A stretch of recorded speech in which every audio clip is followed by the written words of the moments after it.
Hello, thank you for joining me. So it's Sunday the 10th of November today. I'm giving a weekly reading because I'm taking some time off this week. So I will be back next week, but I'm going to pick some extra cards today because it's quite a big week. So there'll be a lot of energies that you'll be working with. Firstly, obviously on the 15th of November, there will be our full moon in Taurus. If you are familiar with Forever Conscious, you know I write a full moon article for them, for Tanars. So do look out for that.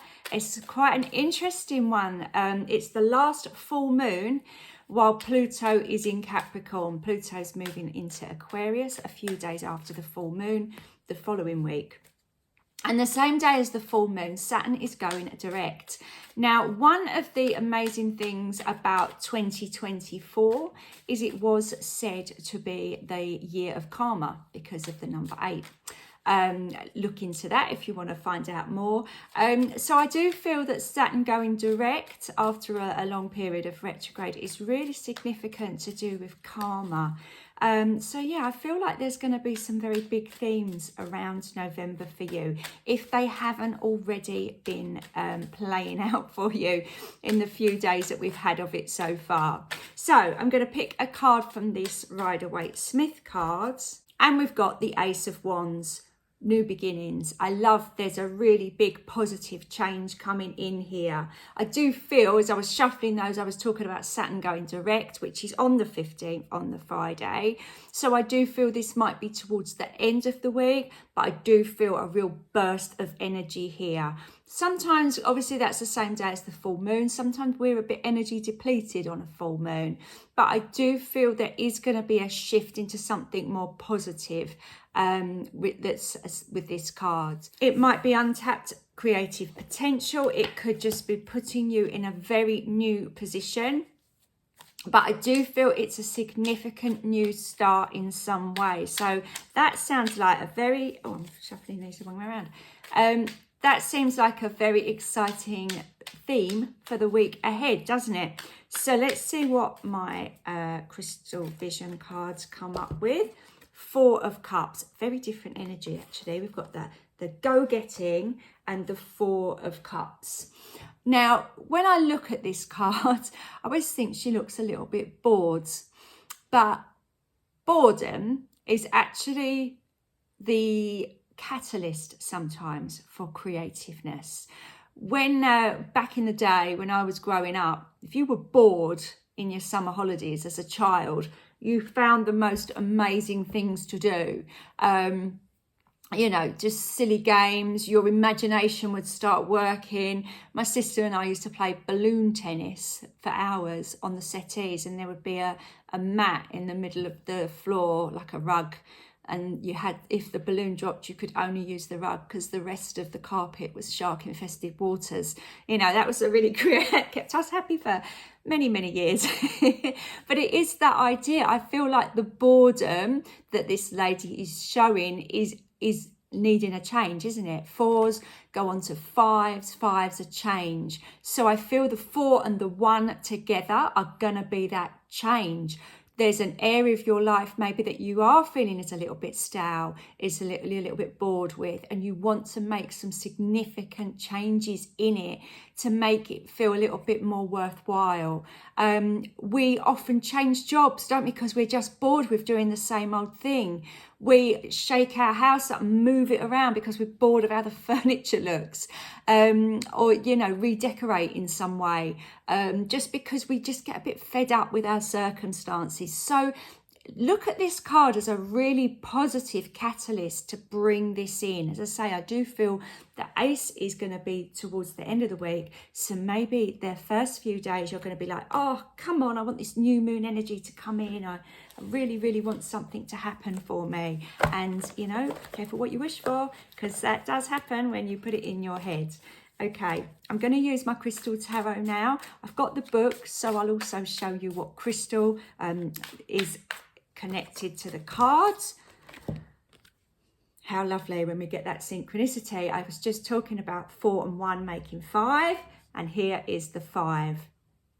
What I like about this Five of Cups card is the bright orange crystal that goes with it. I have a feeling that's orange calcite, but my memory is not amazing. So let me just double check. Yes, it is. Wow, I remembered something. Look at that. So orange calcite. And it's saying it will help you stay emotionally strong and see the bigger picture that life offers. Don't get trapped in the past. There is opportunities in the future. Well, that ties. I don't feel like I need to say too much about that.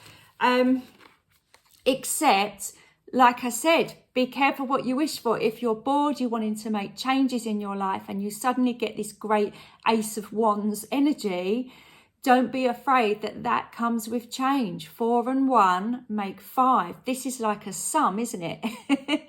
And with the Five of Cups, which can sometimes signify a loss, obviously the change and uncertainty connected with the number 5. Sometimes it can be a grieving kind of card, but you know, any way of life that we change ends and we grieve a little bit, even if it's something that we know is really good for us.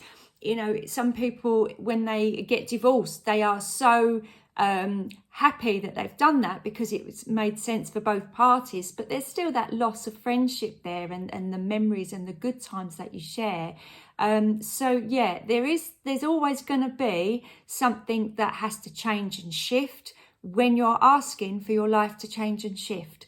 And it's the cups, the emotional balance that you need when you have had that happen in your life. Orange calcite might be an amazing crystal to work with this week, because the orange is to do with our sacral chakra. That's where our passions and our desires come from, and our urges. I'll leave that up to you as to what you mean from that. But yeah, it's a great stone to work with to give you the real boost of energy that you need in a new situation. So I'm going to pick an animal spirit oracle cards as well for this week. And then I'm going to pick a lead me to the light card to finish. Okay, so as I say, this is a big week. It's big energy. Don't forget to charge your crystals on the full moon. It's always something I like to do. We've had this one before. Parrot spirit, watch your words. When we're changing and when we're leaving people behind, or things behind, or situations behind, yeah, there might be reasons for it that are very personal to us, but as I say, you have to be a little bit gentle with how you phrase things when you are moving situations. You know, don't say to your boss, God, I can't stand you, because you never know when they're going to see them again. I also want to say, watch your words to yourself. One of the biggest aspects of self-sabotage is when we criticize ourselves when we look in the mirror. We had that last week. I don't know if you remember that card, the 8 of Swords. The lady was looking in the mirror and seeing this trapped version of herself. And I said about being grateful. Be grateful for your body that it got you out of bed this morning, because you know what? Some people don't have that luxury, do they? And also when you are going through changes, when you are needing to have a bit of a shift and a shake up in your life, which is definitely the energy around this full moon, because I think, if I remember rightly, Uranus is very active around this full moon, and he does bring in a little bit of that shake up, unexpected, curveball energy. So I would say, it's a phrase my mum used to say, count to 10 before you react. Allow your emotions to sit there for a moment and just work through them before you vocalize them, because you might say something about yourself which you don't mean, or to somebody else which could be not helpful for their journey. Remember, in our lives, we've got people that said things to us that still stay with us, even if it was 30 years ago. You don't want to be that person for somebody else. So watch your words is a very, very useful piece of advice from Parrot. Although if anyone's ever been to a zoo and seen a parrot, they are usually the ones swearing, aren't they? Because people have taught them to swear. So practice what you preach, I guess, is another message there. Right. Okay, it's interesting just looking there that we've got the 45, 4 to 5, haven't we, on that card?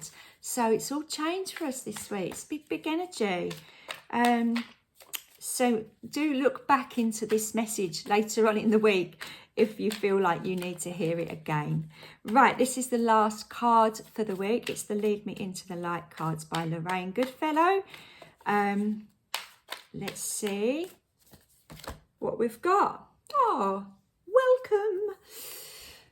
Hold your vision, accomplishment is near. I'm loving the white light. I've not seen this actually, but looky here. We've got a little vision of the moon there, the big full moon shining down on us, haven't we? So, as I said, this is the last full moon while Pluto is in Capricorn. It's a big energy shift going from Pluto in Capricorn to Pluto in Aquarius, which happens next week on, I think, the 19th of November. Accomplishment is near. There is going to be a massive shift in energy soon, and that is going to lead through to 2025 and beyond. All the work you're doing now is getting you ready for that. Okay, so carry on doing what you're doing, charging your crystals, getting your head in the right space, putting things in order, bringing in new energy. All of these things, little baby steps every single day. Okay, I'm loving the little foxes here.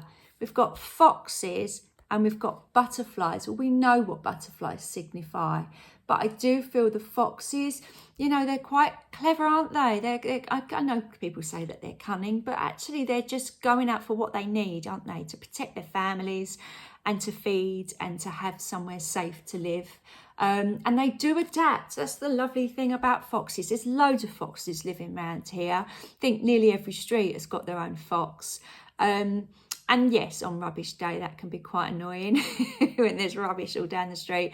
But, you know, they're adaptable, aren't they? They know how to kind of work their environments. And I love the fact that they're here because I feel that that's a message for you too. I like as well that this lady is just allowing this light to come in. I do really feel like this is your connection to spirit. And don't forget, when we are working on trying to help ourselves, we do get that guidance from above as well as our intuition. So listen out for those messages. Listen out for those whispers in your ear that are always put there by someone, and believe that they're helping you in some way. I do feel that this area that she's in, this kind of scrubland, it does look a little bit bleak, but we don't know what she's looking at. She could be looking ahead there to a very, very different view. And I feel that that's important with the 4 energy moving to the 5 with the changes.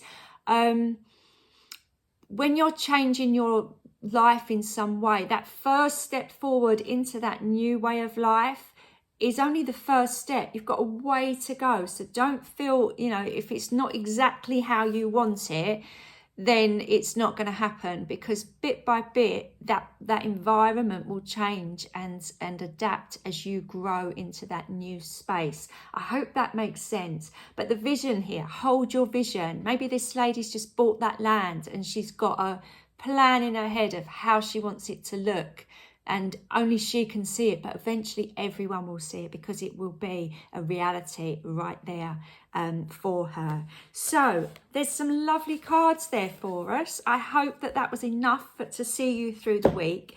I will be back next week with some more daily readings for you. I'll go back to doing the daily readings. But in the meantime, enjoy your full moon and all the energies on offer for us throughout this week.